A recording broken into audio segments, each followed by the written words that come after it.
ఉద్యోగుల ఆందోళనకు వైసీపీ ప్రభుత్వం దిగి వచ్చింది. ఈ నెల 27న చలో విజయవాడకు ఉద్యోగులు పిలుపునిచ్చారు. దీంతో రేపు ఉద్యోగ సంఘాలతో భేటీ కావాలని జగన్ సర్కార్ నిర్ణయించింది. సెక్రటేరియట్ లో రేపు మధ్యాహ్నం ఉద్యోగ సంఘాలతో మంత్రుల బృందం భేటీ కానుంది.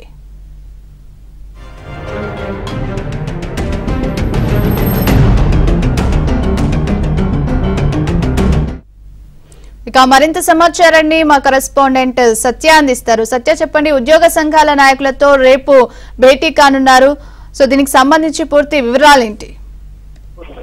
ఈ నెల 27 విజయవాడకు ఏపీజేఏసీ పిలుపునిచ్చింది. దీనికి సంబంధించి ఏపీజేఏసీ పిలుపుకి సంబంధించి ఉద్యోగ సంఘాలు పూర్తి స్థాయిలో సమాయత్తమవుతున్న ప్రభుత్వం ఉద్యోగ సంఘాలు దెబ్బకు దిగొచ్చినట్టుగా మనం చెప్పుకోవచ్చు. రేపు జాయింట్ స్టాఫ్ కౌన్సిల్ సమావేశాన్ని సచివాలయం వేదికగా నిర్వహించడానికి నిర్ణయించింది. ఈ జాయింట్ స్టాఫ్ కౌన్సిల్ సమావేశంలో అన్ని ఆఫీస్ బేరర్స్ అందరినీ కూడా రేపు చర్చలకు రావాల్సిందిగా పిలుపునిచ్చింది. అదే సమయంలో మరోవైపు ఏపీజేఏసీ అమరావతి కూడా ఈ రోజు అత్యవసర కార్యవర్గ సమావేశం ఏర్పాటు చేసుకోవాలని నిర్ణయించింది. ఏపీజేఏసీతో పాటు కలిపి ఏపీజేఏసీ అమరావతి కూడా ఉద్యమ కార్యాచరణ ప్రకటిస్తుందన్న నేపథ్యంలో హడావుడిగా జాయింట్ స్టాఫ్ కౌన్సిల్ సమావేశాన్ని నిర్వహించారు. ఇప్పటికే అనేక మార్లు జాయింట్ స్టాఫ్ కౌన్సిల్ సమావేశాన్ని నిర్వహించినప్పుడు కూడా ఉద్యోగుల సమస్యలేవి పరిష్కారం కాలేదని ఉద్యోగ సంఘాలు చెబుతున్నాయి. అయితే ప్రభుత్వం పిలిచింది కాబట్టి ఖచ్చితంగా తాము వెళ్తాం.